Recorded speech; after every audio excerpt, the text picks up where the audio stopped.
Saber Direito desta semana é sobre direito urbanístico. O curso aborda os conceitos fundamentais do direito urbanístico, legislação, estatuto da cidade e muito mais. As aulas são com o professor Tiago Marrara. Olá, dando continuidade ao nosso curso de Direito Urbanístico no Saber Direito, hoje na aula 4 vamos continuar a abordar os instrumentos do Estatuto da Cidade.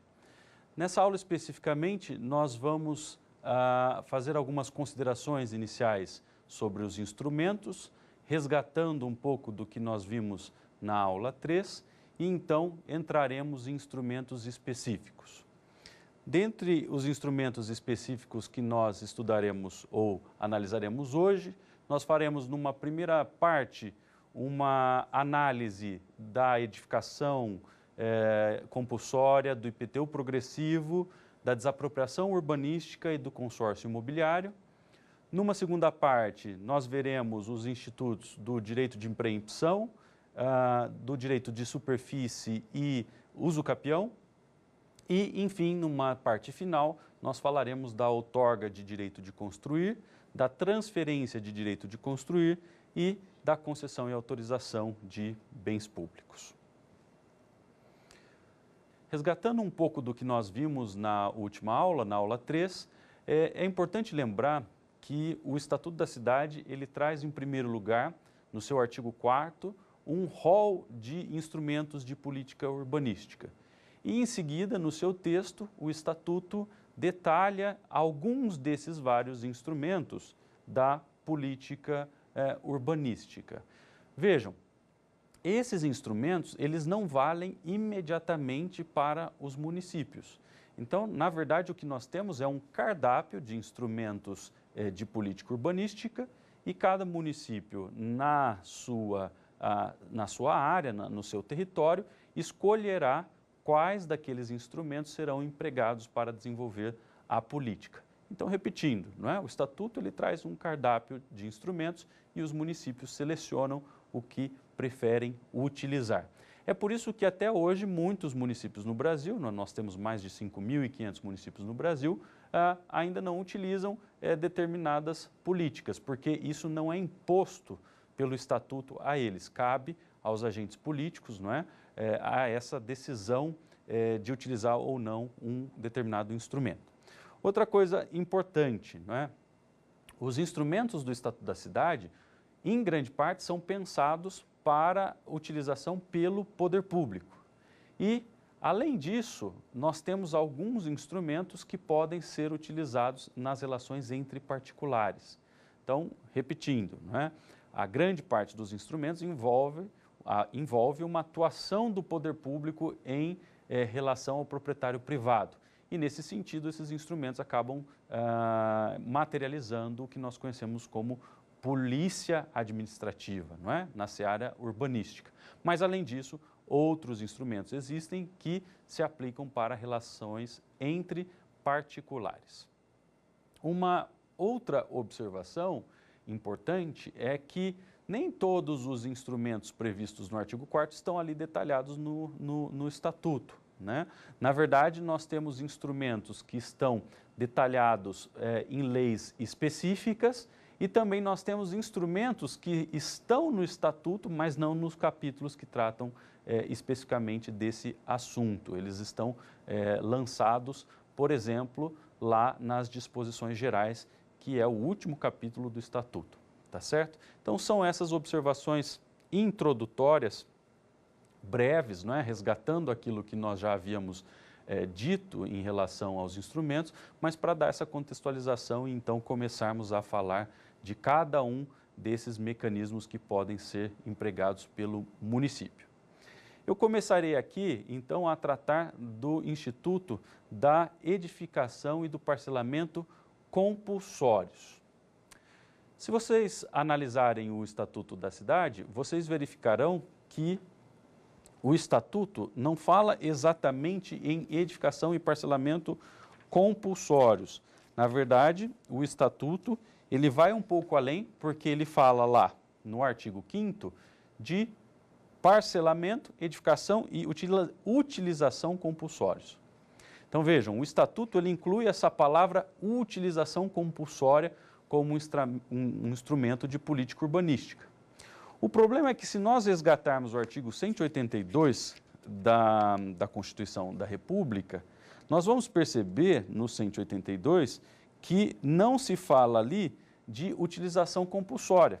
Se vocês analisarem o 182, parágrafo 4º, inciso 1º, ele faculta ao município se valer simplesmente do parcelamento e de edificação compulsórios. Então, o Estatuto ele foi um pouco além do que diz a Constituição, porque ele chega a mencionar a utilização compulsória, mas, na verdade, a utilização compulsória não tem base constitucional e, portanto, aparece no Estatuto de maneira indevida. Bom, mas o que é exatamente essa edificação ou parcelamento compulsórios? O Estatuto da Cidade, ele indica que o plano diretor definirá coeficientes de aproveitamento de uma área urbana, de um imóvel urbano. Então, antes de nós falarmos da edificação e do parcelamento, é preciso entender esses coeficientes. Vejam, para promover o desenvolvimento urbano e analisar se um determinado proprietário cumpre ou não a função social da propriedade, o município ele estabelece basicamente 3 coeficientes. Ele estabelece um coeficiente chamado de mínimo, que indica aquela área que deve ser edificada em relação à área do terreno, do imóvel. Então, o coeficiente mínimo ele indica o mínimo de edificação, de utilização, não é, num sentido mais amplo, que deve acontecer para que não se considere um descumprimento de função social da propriedade. Além do coeficiente mínimo, nós temos também o coeficiente básico. Então, o coeficiente básico ele indica até onde o proprietário pode ir, até onde ele pode edificar, até onde ele pode construir e, portanto, de maneira adequada à política urbanística. Então, vejam, o coeficiente mínimo representa um dever. O proprietário tem que edificar, não é? Tem que construir até respeitar o coeficiente mínimo. Entre o coeficiente mínimo e o básico, existe uma faculdade de edificar. O proprietário decide ou não se ele edifica. E ele pode, então, edificar até o coeficiente básico. Além do coeficiente básico, nós temos também o coeficiente máximo. Então, vejam, coeficiente mínimo, básico e máximo. Entre o mínimo e o básico, existe uma faculdade de edificar. Porém, entre o coeficiente básico e o máximo, o proprietário somente poderá edificar caso ele adquira direitos de construir. Então, ele pode adquirir direitos de construir comprando esses direitos do município, ele pode adquirir direitos de construir que sejam de propriedade de outros particulares que tenham adquirido, por exemplo, numa operação urbana consorciada. Enfim, existem aí algumas possibilidades de adquirir direito de construir ou até mesmo de se transferir direito de construir, depois nós vamos voltar a esse assunto. Mas, de todo modo, o que é importante lembrar agora é que entre o coeficiente básico e o máximo existe, portanto, uma possibilidade de construir apenas quando se adquire o direito adicional, tá certo? Bom, voltando aqui ao nosso Instituto da Edificação e do Parcelamento Compulsórios. Caso o particular, não é, proprietário de um imóvel, não respeite as normas do Estatuto da Cidade, não dê o aproveitamento mínimo ao seu imóvel, não respeite lá o coeficiente mínimo, não é? E construa o mínimo que ele deve construir, o município, então, pode tomar uma série de iniciativas para proceder à devida adequação do imóvel, para dar função social àquele imóvel. Então, é aí que entra a edificação e o parcelamento compulsórios. Não é? Vamos ver um pouco o que diz a legislação a esse respeito. Vejam lá. Esse instituto, não é, do parcelamento e da edificação compulsórios estão tratados no artigo 5º do Estatuto, que diz assim: lei municipal específica para a área incluída no plano diretor poderá determinar o parcelamento, a edificação ou a utilização compulsórias do solo urbano não edificado, subutilizado ou não utilizado, devendo fixar as condições e os prazos para a implementação da referida obrigação. E aí vem o parágrafo 1º a dizer: considera-se subutilizado o imóvel cujo aproveitamento seja inferior ao mínimo, ou seja, ao coeficiente mínimo, definido no plano diretor ou em legislação dele decorrente. Então vejam só, o que o Estatuto diz é o seguinte: o plano diretor, não é, ele vai definir aí, não é, a possibilidade de uso do parcelamento e da edificação compulsórias, tá certo? Para quê? Para forçar aquele particular que tem o imóvel não utilizado ou subutilizado, que ou construa, respeitando o coeficiente mínimo, não é? Ou, caso não construa, que divida aquele terreno, ou seja, que parcele aquele terreno.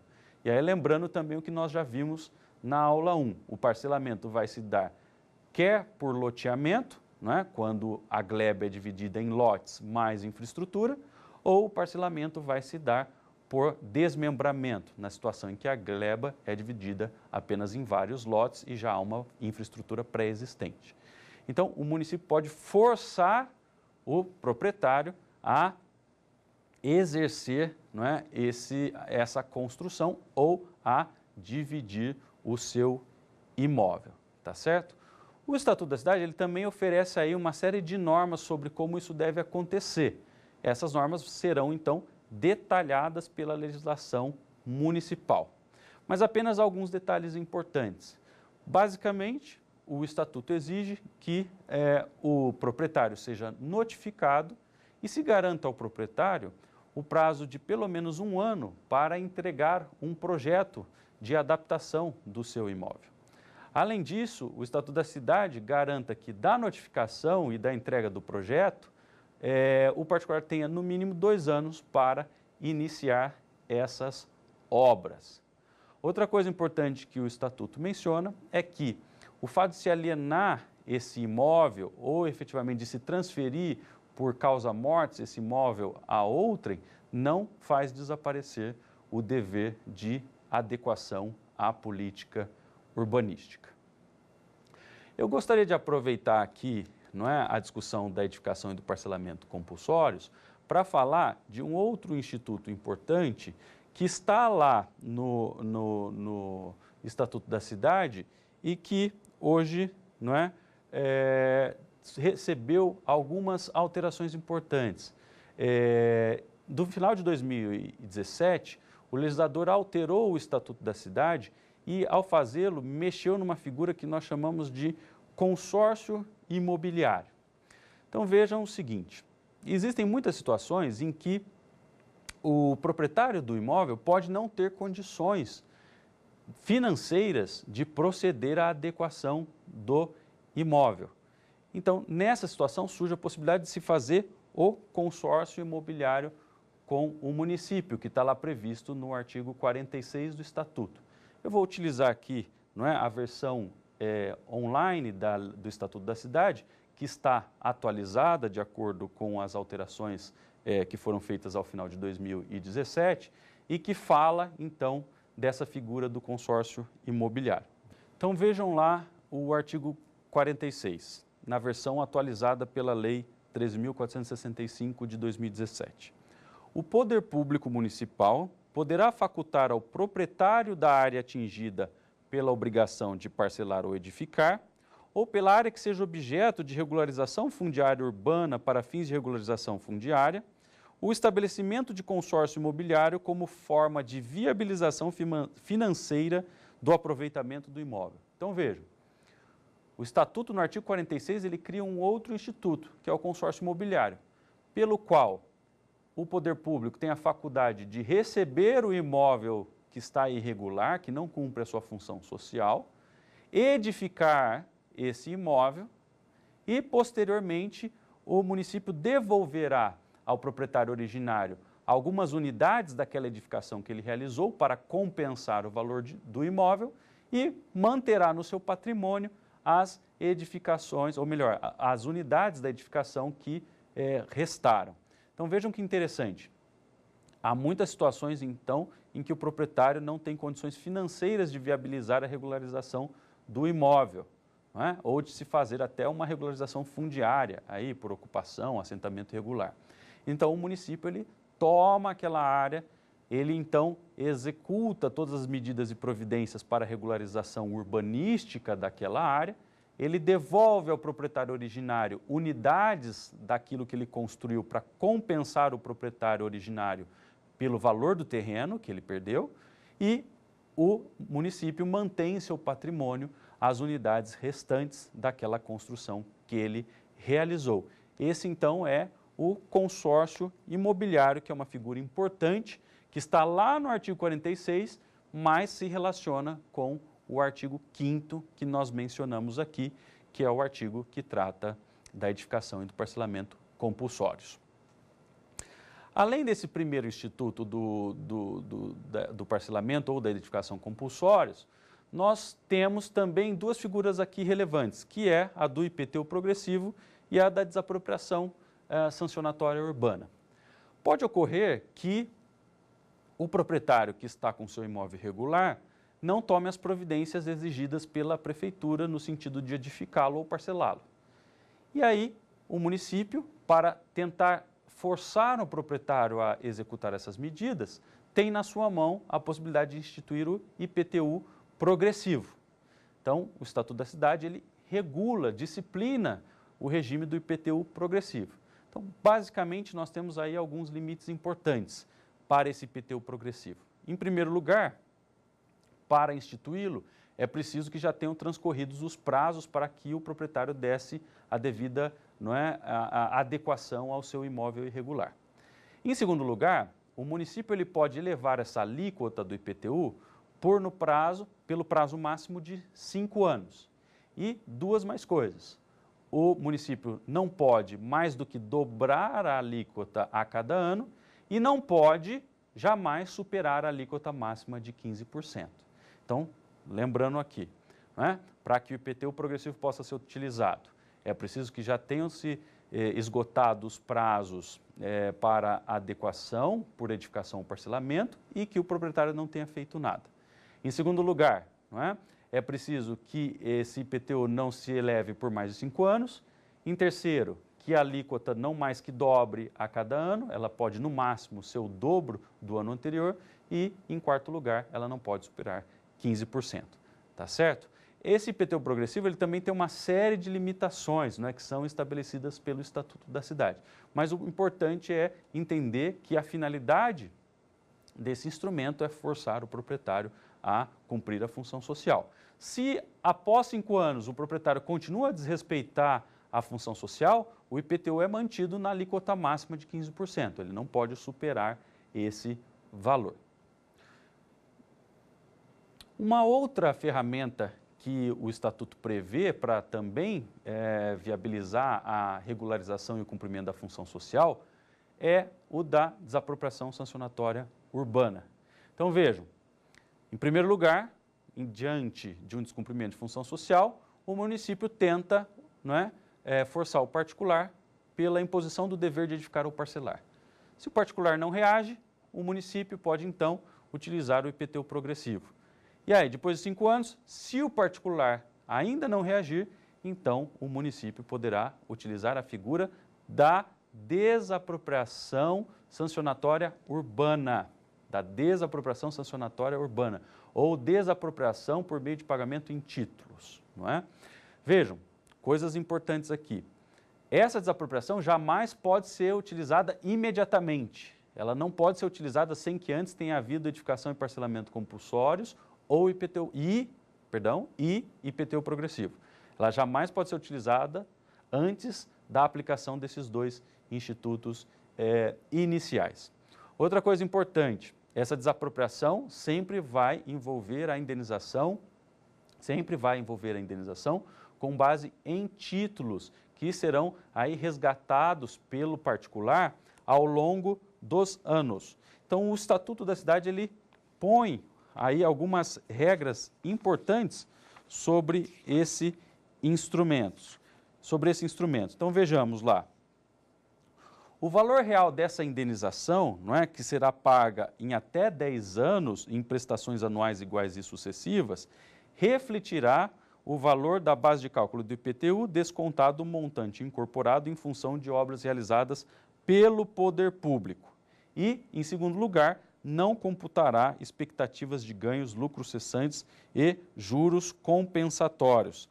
Além disso, esses títulos que o proprietário recebe como indenização pela desapropriação sanção, eles não podem ser utilizados para a liberação do pagamento de tributos. Então, vejam que o Estatuto estabelece regras bem duras contra o proprietário que sofre essa desapropriação. O cálculo da indenização é bastante restritivo, ele não aceita uma série de parcelas indenizatórias e, portanto, o particular fica numa situação bastante complicada, e isso porque a função dessa desapropriação é realmente punir o proprietário pelo descumprimento da função social. Naturalmente, se o município decide utilizar a desapropriação sancionatória, ele adquire a propriedade daquele imóvel que está irregular, então caberá ao município dar a devida destinação àquele imóvel. O município não pode desapropriar e deixar de dar a devida destinação, regularização àquele imóvel. O município pode fazer isso de duas maneiras, ou ele mesmo regulariza, ou ele transfere esse imóvel a um particular, a um terceiro que fará a regularização. Para concluir essa nossa primeira parte, é também importante esclarecer que essa desapropriação só pode ser utilizada pelo município, não pode ser utilizada pelos estados nem pela União. No entanto, o fato de existir essa desapropriação sancionatória não exclui as desapropriações tradicionais por utilidade pública, necessidade pública ou interesse social.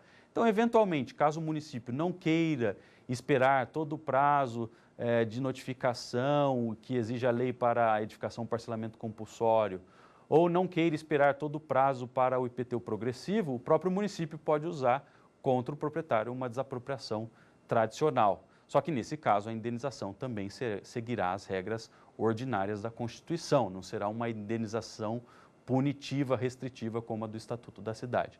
Da mesma forma, o Estado e a União podem continuar usando as desapropriações tradicionais. O que o Estado e a União não podem fazer é utilizar a desapropriação sancionatória urbanística que está no Estatuto.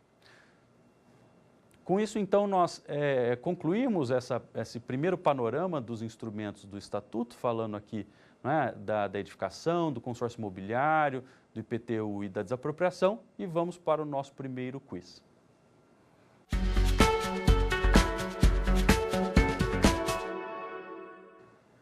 É correto afirmar que A. O IPTU progressivo pode ser cobrado por prazo indeterminado? Bom, nós já vimos aqui, não é, que o IPTU progressivo, na verdade, tem um limite temporal e um limite de alíquotas. Então, a alternativa A não nos parece tão adequada, não é? B. A desapropriação sancionatória urbana pode ser realizada por qualquer ente federativo? Também acabamos de dizer que a desapropriação sancionatória urbana, na verdade, fica limitada ao município. O que pode ser usada por qualquer ente federativo é a desapropriação ordinária por utilidade pública, necessidade pública ou interesse social. Alternativa C. O consórcio imobiliário corresponde a um direito subjetivo do proprietário que viola a função social do imóvel urbano? Também a alternativa não nos parece correta, porque o consórcio imobiliário é uma faculdade do poder público. Ele que decide se toma ou não o imóvel para fazer a sua adequação numa parceria aí com o proprietário originário. E a alternativa D, não é? Alternativa D. O parcelamento e a edificação compulsórios poderão ser empregados quando o aproveitamento do imóvel for inferior ao definido no plano diretor ou na legislação dele decorrente. A alternativa D, portanto, é a alternativa correta, não é? O parcelamento e a edificação são utilizados quando houver subaproveitamento, não é? Aproveitamento inadequado, que é esse que é inferior ao definido pela legislação urbanística local. Bom, vamos aqui continuar então a nossa exposição dos instrumentos, agora falando de institutos que têm uma proximidade maior com o direito privado, mas foram adequados aqui para a política urbanística. Então vejam, além de tudo que nós já mostramos, o Estatuto da Cidade, ele reconhece um outro instrumento que é o conhecido como direito de preempção. O Direito de preempção nada mais é do que um direito de preferência. O direito de preempção é o direito de preferência de aquisição de um imóvel. Esse direito de preempção, da forma como ele foi previsto no Estatuto, ele é conferido ao município. Então vejam, o município, em relação a um determinado imóvel que se encontre numa área lá definida no plano diretor, pode decidir exercer um direito de preferência de aquisição nas situações em que o proprietário do imóvel queira aliená-lo onerosamente a outrem. Então eu tenho lá, imaginemos, uma casa numa área que é demarcada pelo plano diretor como área sujeita à preempção. Aparece um terceiro com o intuito de comprar a minha casa, de adquirir a minha casa. Se a minha casa está naquela região, antes, não é, de alienar a casa àquele terceiro, eu preciso notificar o poder público para que o poder público municipal se manifeste se deseja ou não comprar a minha casa. E aí o poder público municipal, naturalmente, tem um prazo dado pelo Estatuto para que ele decida se compra ou não. Se o poder público municipal silencia, não se manifesta, aí o proprietário está liberado, né? O proprietário está liberado para alienar o seu imóvel, perdão, a um terceiro.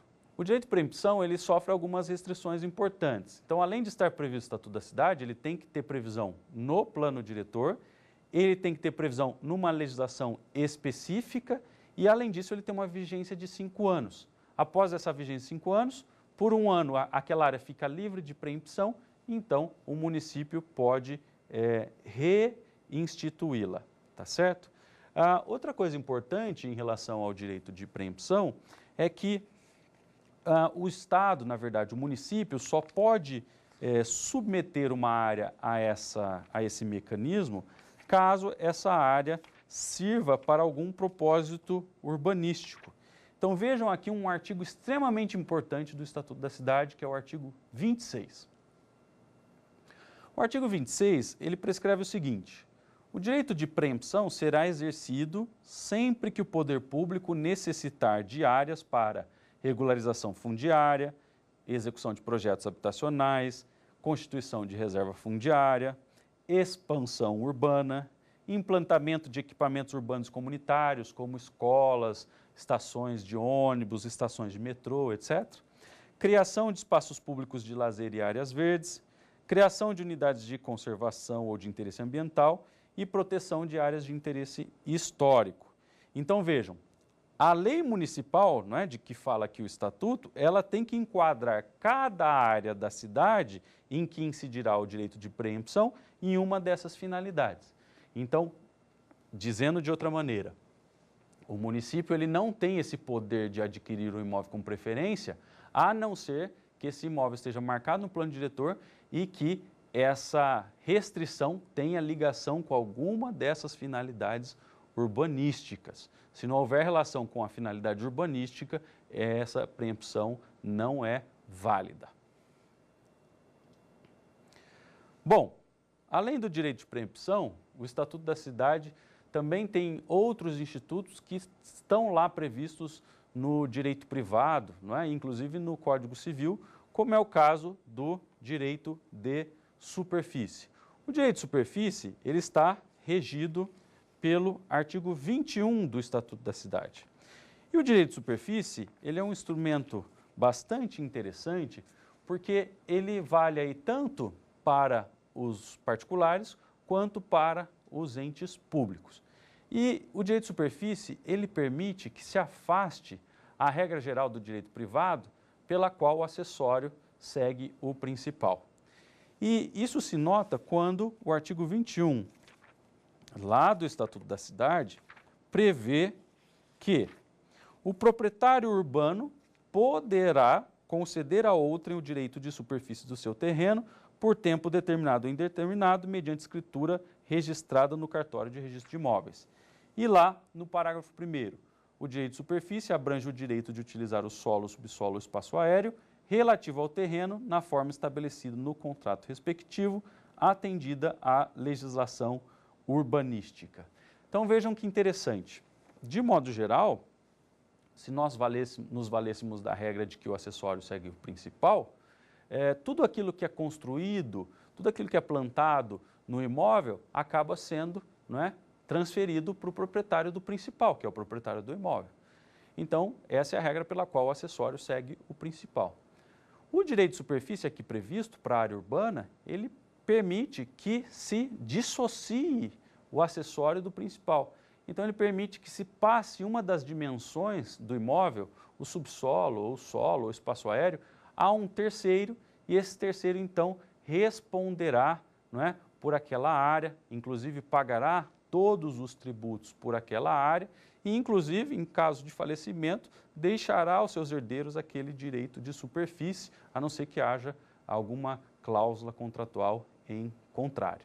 Então, as partes podem estabelecer esse direito de superfície em relação a uma determinada dimensão, a uma determinada parcela de um imóvel, elas registram o direito de superfície, não é? Fazem o devido registro de direito de superfície, e aí nós consideramos que aquela parte, que o superficiário passa a agir quase que praticamente como um proprietário da área que ele recebeu em superfície. Então ele paga os tributos, ele pode deixar aquilo para os herdeiros, e tudo que ele faz ali não é considerado como um acessório do imóvel principal.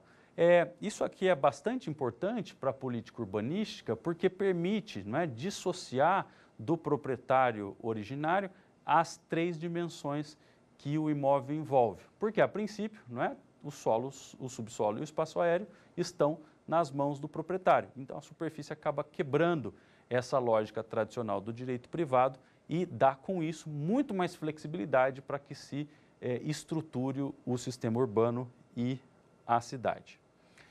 E o outro instituto aqui, que também tem uma relação muito grande com o direito privado, é a uso capião especial para fins de moradia.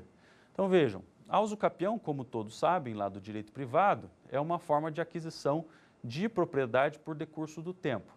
Então aquele que ocupa uma determinada propriedade por um tempo determinado na legislação, a adquire, não é isso? É isso que nós chamamos de uso capião. Aqui, no Estatuto da Cidade, nós temos uma figura especial de uso capião para a finalidade de moradia. E nós dizemos que ela é uma figura especial pelo fato de que os requisitos do Estatuto da Cidade são muito mais simples, muito mais benéficos para o ocupante do que os requisitos estabelecidos no Código Civil. Então vamos também aqui retomar um pouco a letra da lei nessa matéria. O artigo 9 do Estatuto da Cidade prescreve o seguinte: aquele que possuir como área sua edificação urbana de até 250 metros quadrados por 5 anos, ininterruptamente sem oposição, utilizando-a para sua moradia e de sua família, adquirir-lhe-á o domínio, desde que não seja proprietário de outro imóvel urbano e rural. Então vejamos aqui os requisitos. A pessoa, homem ou mulher, que possuir como área sua ou edificação sua um imóvel ali de até 250 metros quadrados. Então, nós temos aqui um primeiro limite, é um limite espacial. O capião urbana não vale para áreas ou edificações que tenham metragem superior a 250 metros quadrados. Outra coisa, outro limite, por no mínimo 5 anos. Quer dizer, se eu ocupo um imóvel de até 250 metros por 3 anos, 4 anos e meio, também não posso me valer da uso capião especial. E sem oposição do proprietário daquela área da edificação. Utilizando-a para sua moradia ou de sua família, ou seja, só existe uso capião especial caso aquele bem seja essencial para a garantia do direito à moradia. Adquirir-lhe-á o domínio desde que não seja proprietário de outro imóvel urbano e rural.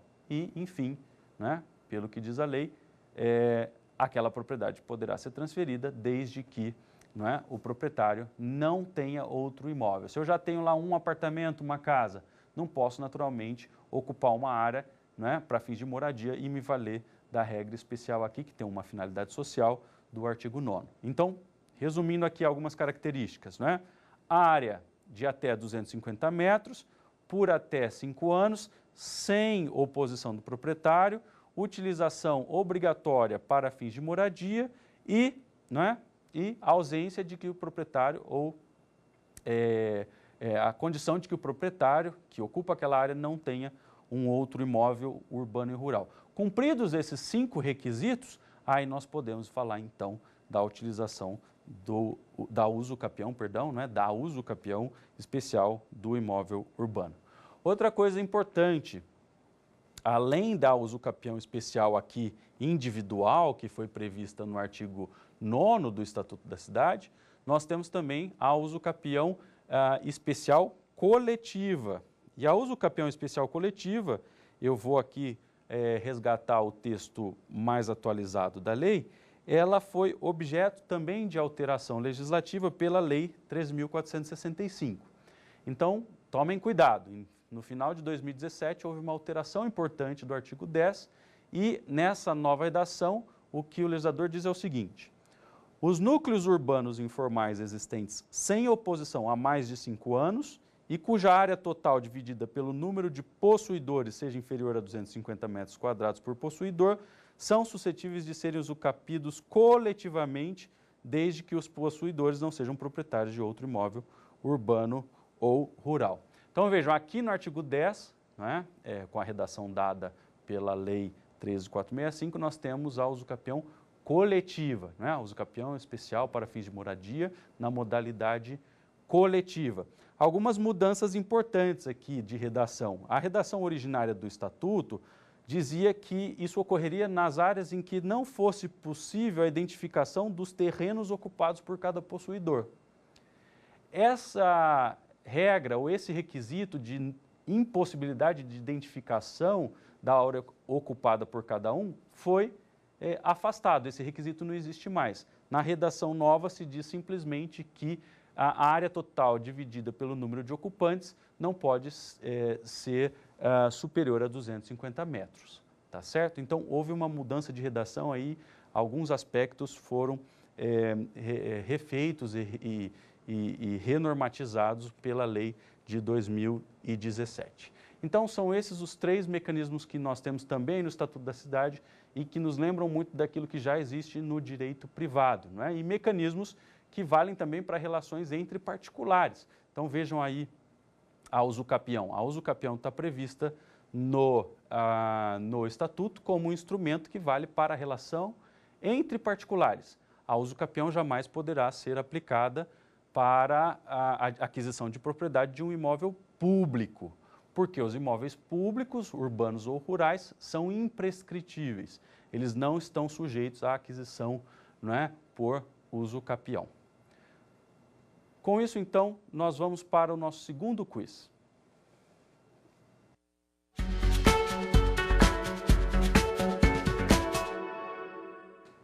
É correto afirmar que a usucapião especial para fins de moradia incide sobre bens públicos.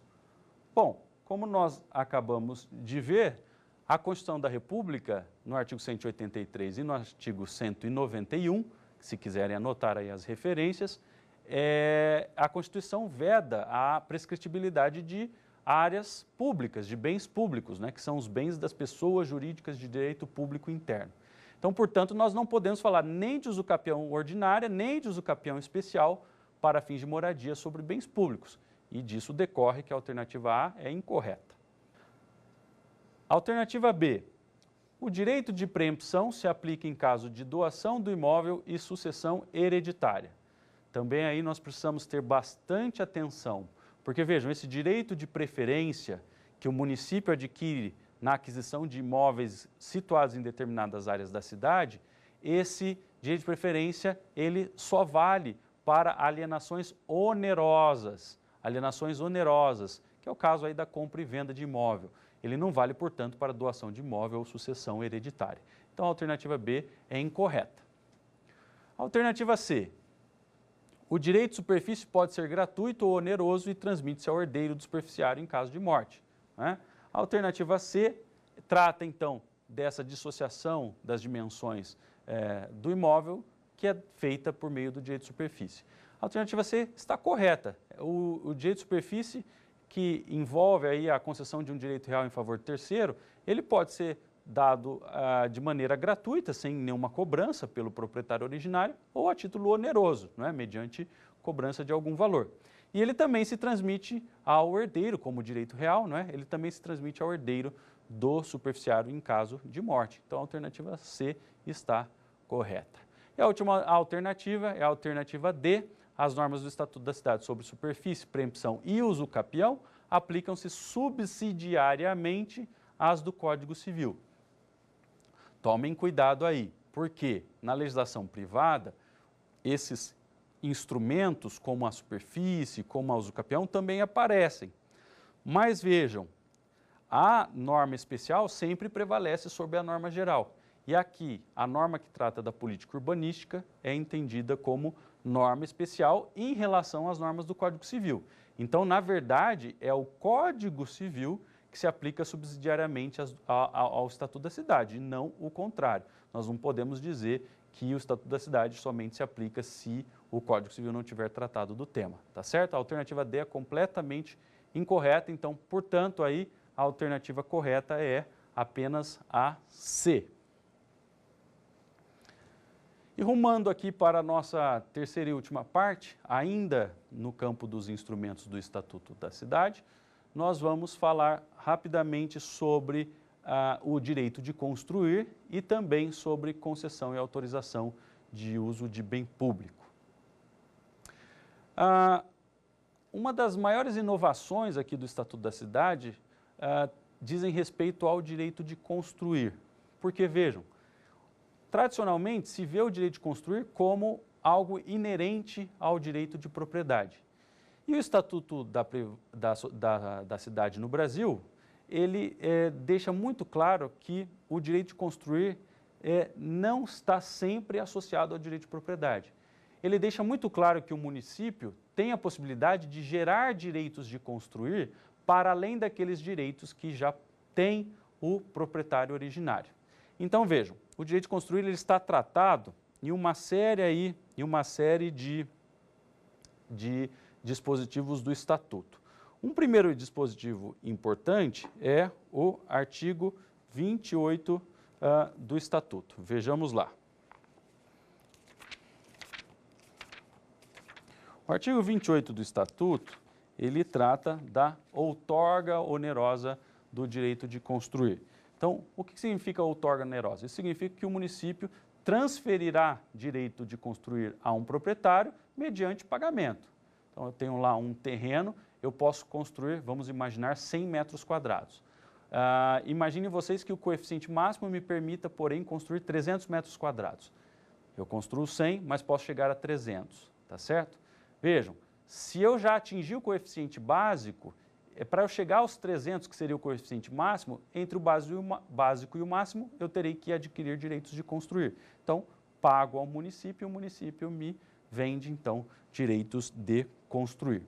Vejam o que diz o artigo 28. O plano diretor poderá fixar áreas nas quais o direito de construir poderá ser exercido acima do coeficiente de aproveitamento básico adotado, mediante contrapartida a ser prestada pelo beneficiário. Então, vejam bem, o plano diretor ele tem que delimitar essas áreas da cidade, não é? Delimitar essas áreas urbanas, em que existirá essa possibilidade de construir para além do coeficiente básico e sempre abaixo do coeficiente máximo. Então, entre o básico e o máximo, para construir eu preciso adquirir os direitos, eu preciso me valer da outorga onerosa, que também é conhecida como solo criado, não é? A outorga onerosa também é chamada de solo criado, tá certo? Então, o Estatuto permite que o município venda esses direitos de construir, desde que ele demarque essas áreas, não é, no plano diretor em que a outorga será possível, tá certo? Vejam, outra coisa também aqui importante, entre o coeficiente básico e o coeficiente máximo é que, não é, surge o espaço para a venda do direito de construir. Mas prestem atenção porque, pela legislação, pelo Estatuto da Cidade, o coeficiente ele não tem que ser idêntico para todas as áreas da cidade. Então, nós podemos ter uma área com coeficiente 1, não é? Ou seja, a área edificável é uma vez a área do imóvel, e nós podemos ter uma outra área com coeficiente 4. a área edificável é 4 vezes a área do imóvel. Então, a legislação permite que, portanto, o município faça variações aí, de acordo com a área da cidade, dos coeficientes e que também, em determinada área, estabeleça lá o coeficiente máximo e aí venda o direito de construir para que os proprietários que tiverem interesse possam edificar além do básico, tá certo? Outra coisa aqui importante, o Estatuto ele prevê de maneira muito interessante a figura da Transcom, ou da transferência do direito de construir. Na transferência do direito de construir, nós estamos em uma situação um pouco distinta. Então vejam lá, o artigo 28 a 31 trata da outorga onerosa do direito de construir. E a transferência do direito de construir, diferentemente, está tratada no artigo 35. Então, são 2 institutos distintos. Um é a venda do direito de construir, outro é a transferência de direito de construir. Essa transferência do direito de construir, ela também precisa estar lá baseada no plano diretor. Então, vejam o que diz o artigo 35. Lei municipal baseada no plano diretor poderá autorizar o proprietário de imóvel urbano público ou privado a exercer em outro local ou alienar mediante escritura pública o direito de construir previsto no plano diretor ou em legislação urbanística dele decorrente, quando o referido imóvel for considerado necessário para fins de implantação de equipamentos urbanos, preservação do patrimônio histórico ou também do ambiente, da paisagem, ou programas de regularização fundiária. Então, vejam bem, há alguns imóveis que se situam na cidade e que são bastante relevantes ou úteis para que o município possa desempenhar ou desenvolver uma política de regularização fundiária ou de proteção do patrimônio ou de preservação ambiental. Então, vamos imaginar lá um grande casarão histórico no município. Para proteger aquele casarão histórico e evitar a sua destruição, o seu comprometimento, o município poderia desapropriá-lo, o município poderia tombá-lo, mas o que gera também, às vezes, muitos inconvenientes. E agora o município pode fazer o quê? Ele pode negociar aí com o proprietário a transferência do direito de construir do proprietário para outro local para que aquele casarão seja preservado. Ou ele pode fazer o quê? Ele pode autorizar o proprietário que aliene aqueles direitos que ele tem de construir para outrem, e receba o dinheiro por esses direitos vendidos para que aquele imóvel seja, então, ali preservado. Ou pensemos diferentemente, imaginemos que nós tenhamos na cidade uma área, um terreno vazio, mas que é importante para o ambiente, é ambientalmente relevante. Mais uma vez, o município pode negociar com o proprietário para que o proprietário mantenha aquele imóvel que é ambientalmente relevante, não edifique, não construa naquele imóvel e transfira os seus direitos de construção para um outro imóvel seu. Por exemplo, ele tem aquele terreno mais um outro terreno, então transfira o direito de construir do terreno A para o terreno B, ou para que aquele proprietário, no intuito de preservar aquela área ali, aliene os seus direitos de construir para um outro interessado, tá certo? Então, essa transferência de direito de construir é bastante interessante porque ela também se vale dessa dissociação entre imóvel e direitos de construção. Ela quebra, então, esse instituto quebra, então, aquele paradigma clássico do direito privado de que o direito de construir sempre acompanha o imóvel. No Estatuto da Cidade isso não é verdade. Pode haver sempre esse descolamento do direito de construir em relação ao imóvel, tá certo? Eu gostaria aqui de comentar também a respeito de 2 institutos que estavam originariamente lá no Estatuto da Cidade, mas foram vetados.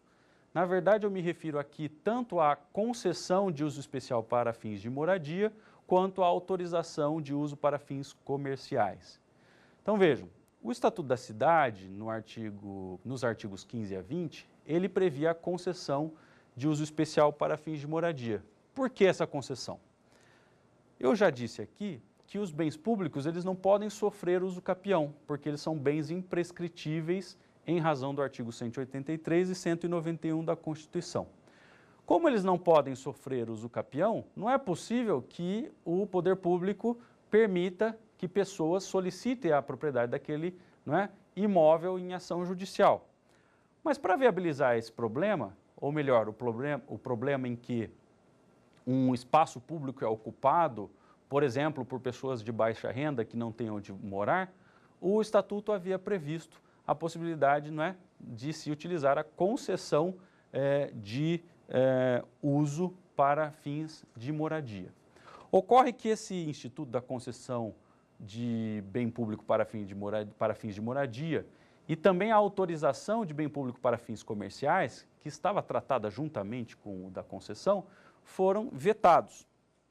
E no veto, não é, que foi estabelecido pela Presidência da República, se diz o seguinte: os artigos 15 a 20 do projeto de lei, que tratavam lá da concessão especial, contrariam o interesse público, sobretudo por não ressalvarem do direito à concessão de uso especial os imóveis públicos afetados ao uso comum do povo, como praças e ruas, assim como áreas urbanas de interesse da defesa nacional, da preservação ambiental ou destinadas às coisas públicas.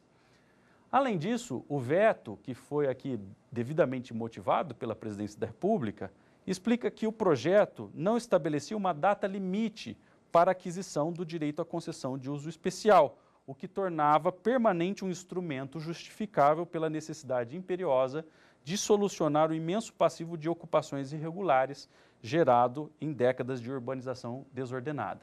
Então vejam, a outra preocupação da Presidência da República foi a falta de um limite temporal para a utilização da concessão especial de uso. E por conta disso, não é, a Presidência da República vetou os artigos 15 a 20 e afastou esses dois institutos do Estatuto da Cidade.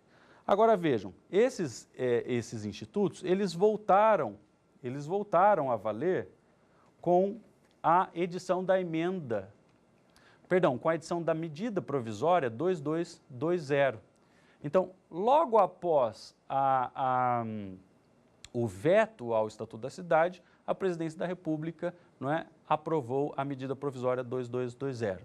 E nessa medida provisória foi então tratado, não é, o Instituto da Concessão de Uso Especial para fins de moradia e também a autorização, não é, a autorização de uso de bens públicos para fins comerciais. No entanto, nessa medida provisória, se estabeleceu um prazo de concessão e autorização para aqueles que ocupassem esses imóveis por 5 anos até 30 de junho de 2001. Então vejam, esses institutos foram limitados temporalmente àquelas situações que já tinham mais de 5 anos, ou no mínimo 5 anos, até 30 de junho de 2001. Para nós fecharmos, eu gostaria apenas aqui de ressalvar que também em 2017, a Lei 3.465 alterou a medida provisória 2220, né, que trata da concessão e da autorização, e modificou algumas coisas, principalmente no tocante ao prazo. Então, anteriormente, o prazo, não é, teto aí para a configuração dos 5 anos de ocupação era o 30 de junho de 2001. E agora, né, fez-se uma ampliação bastante grande e se aceita que a configuração do prazo de 5 anos ocorra, não é, até a data limite de 22 de dezembro de 2016. Então, aí houve uma expansão desse instituto, é possível que se faça a concessão para fins de moradia, desde que os 5 anos tenham ocorrido, né, os 5 anos de ocupação tenham ocorrido até final de 2016. Mas, lembrando, a concessão para fins de moradia não está, portanto, no texto do Estatuto da Cidade, porque ela foi vetada. Ela está no texto da medida provisória 2220. Com isso, então, nós encerramos aqui a apresentação dos instrumentos principais do Estatuto da Cidade e vamos para o nosso terceiro quiz.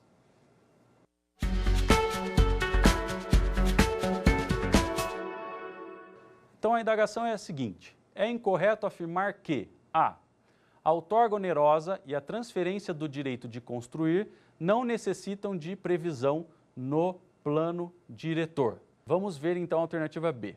A transferência do direito de construir imóvel urbano pode ser autorizada a proprietários privados e estatais. Alternativa C. A transferência do direito de construir somente é viável para imóvel de utilidade urbanística especificada no Estatuto da Cidade.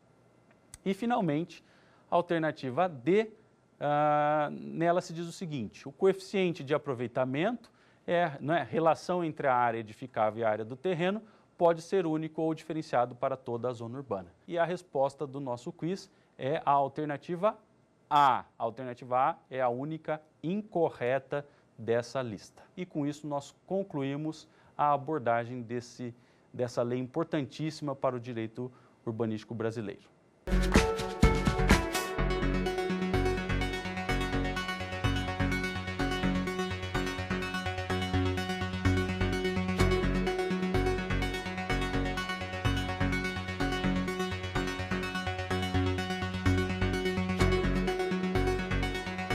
Ficou com dúvidas? Então mande um e-mail pra gente, saberdireito@stf.jus.br, ou entre em contato pelo nosso WhatsApp.